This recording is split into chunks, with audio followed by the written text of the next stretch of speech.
Hi, everyone. I'm Autistic Ange. This is a podcast for adults who recently found out they're autistic and are looking for other autistic people like them. So here we go with the episode about all of my social fears. Maybe not all, just what I can remember right now. And my inadequacies, tactics I used in social situations, etc. So from what I've learned, the majority of autistic people struggle quite a bit in this area. Like if they're nonverbal and other people don't know how to interact with them and they don't know how to interact with other people and, that stuff. But like, I'm just going to speak on my experience with this area of my life.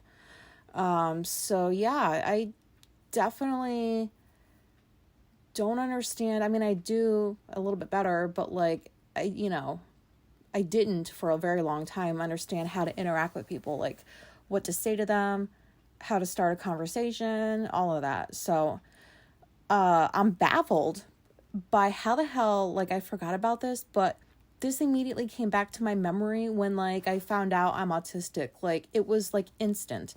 I just had this memory of like, twice.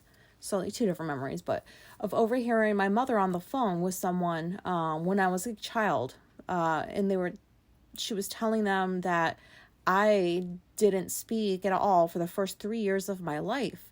All I did was cry, apparently. So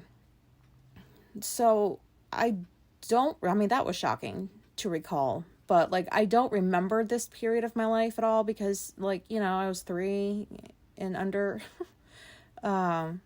I wish I knew more about what I was like during this time. What got me to finally start talking.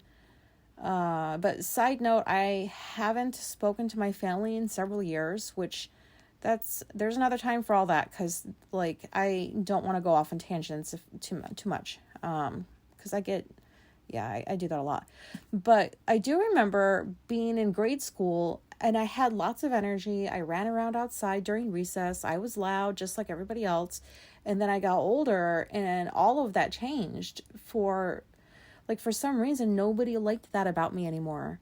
Like I wasn't a little kid anymore. So they were wondering like why I acted like one. I mean, that's what people thought. So like, I don't know. So this just continues, like school was just an absolute nightmare for me. I didn't know how to make friends. I was bullied for being weird because of how I looked or what I was wearing or how I talked or any number of things. Fortunately, I managed to always have 2 people that were similar to me. And, we would just stick together with each other whenever possible, like around lunch and stuff like that. Sometimes we got detention together. But like looking back, there's probably there's a good chance that some of them were autistic. I hated standing out and I still do. I never was an attention seeker. All I ever wanted was for people to just be kind to me. I despised ceremonies where I had to go up on a stage in front of tons of people and accept some award I never asked for. I did not want awards. No, I did not ask for them. I don't want them. But thank you for reminding me that there are some worthy things about me. But no, I don't want the award. I don't want it to be in front of other people, especially. And in the military, you had to go to your ceremony and you had to get up on stage. Because, you would seriously get written up or whatever, if you didn't. Everything they told you to do, you pretty much had to do it.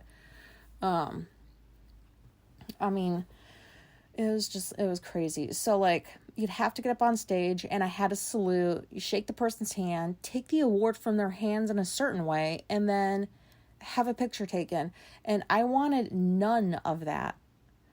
I would study everybody else that would go before me to see what order they did the salute in, shaking of the hand, because I know I'd be humiliated if I messed up.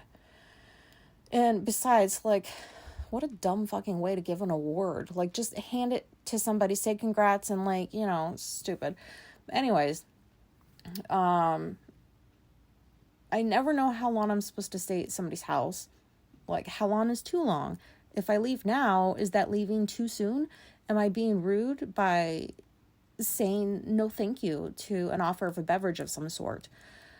And like forget using their bathroom. Nope. I'm not going to use somebody else's bathroom. No. Inside, I'm like, I don't want to be here. You're a nice person, but I don't want to interact with you. Please don't ever invite me over your house ever again. I'll be standing in line somewhere and someone just walks right up to the cashier as they're scanning stuff and asks a question. Like, how can people do stuff like that? Like, they make it look so easy, but I'm afraid if I do it, they'll either ignore me or not hear me, and I'd have to repeat myself. And if I still didn't get a response, that would also be humiliating. Interviews for jobs always sucked. They're so stupid. Like, how do I know they're stupid? Because I've been interviewed by stupid people before. They would judge me because of my tattoos or the way I styled my hair. Like, I can see your eyeballs. I see what they're looking at, you fucking dick. And like back then when I was frustrated, with anything, I had a really hard time hiding it. Like, it took a lot of energy to hide when I was frustrated, and sometimes I couldn't. So, like, in that interview, when I could tell I was being judged, I just got up in the middle of it and I was like, never mind. I don't want to work here. You seem like a very judgy person, and I don't care for your condescending tone either. And I would just leave. I would never do that. I would never do that now, though, ever. But inside, like in job interviews, inside I would be in a panic about, like, am I making enough eye contact? Am I making too much eye contact and I just look creepy? When do I ask about the salary? Because that's really what I want to know, because then it'll determine whether or not I'll even consider this position if it were offered to me. So can we just get that out of the way? Like, and also, like, am I slouching? Am I sounding like I'm interested? Do I seem like a nice person?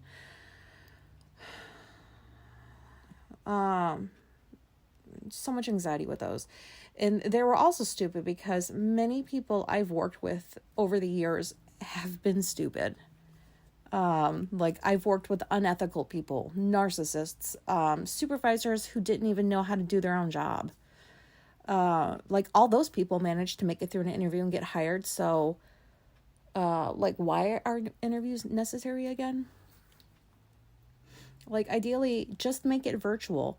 Like most things are these days. Have a 2-page application where you answer the basic questions, share a little about yourself, like why you want the job, maybe even include a Myers-Briggs section so they know like what type of worker they would be getting, which I've heard like a lot of employers do include a Myers-Briggs section because so that, it's helpful, I guess. And then you hit submit. The employer looks over your application, decides if they like what they see and whether or not to offer you the job. If they do, they'll email with like a congrats, please come in Monday at 9 or something. Or if not, just a short little, we're sorry, but we went with somebody else. Thank you for coming in, or not coming in, obviously, but thank you for applying. Like, it doesn't matter what I look like, what gender I identify as, where the fuck I've lived for the last 10 years, who my previous employers were and what they would like to say about me. Like, just hire me. If you don't like the work I do, then fire me. No office politics or drama for employees who think they get paid to show up and do absolutely nothing. Nothing like that. Just, no. Here's what I do and don't want to have to deal with at my job. At store, like the grocery store, I used to try those store sample things, like when people set up a table for a demo of a product and they had cooked the product and put them on toothpicks for you to take. So most of the time I was just hungry and I wanted a free snack, but I didn't want to hear you try to sell me the product. Like, also, could you please turn completely around so I can take as many samples as I want and then walk away without taking the actual product to buy? I mentioned friendships before with the difficulty, I've had maintaining them. I've tried for years to figure this area out and I just couldn't. And now I know it's okay not to want friends. I don't have to have them. But no matter where I went, I always found that one weirdo and we just clicked. Like, I liked them and we hung out and stuff. I wasn't completely invested in the friendship though. Like, I did not call or text regularly. I canceled at the last minute for stuff. Like, I always felt so guilty, but back then, like, I never knew why I could not just make myself leave the house and do what it was that we had planned to do together. How about, like, when people would be driving by and stop and ask for directions on how to get somewhere? I've never ever known, like, how to give them the proper directions. I've never even, like, I don't know where to go all the time. Like, so I would give them fake directions. Like, yeah, go down that street, make a right, wait at the light, and then it's the first left. And it's like, to me, it was easier to pretend I knew what I was talking about than to just say, like, sorry, I don't know how to get there either. But apparently I like to do everything the hard way. And I knew I would feel bad if I couldn't help them.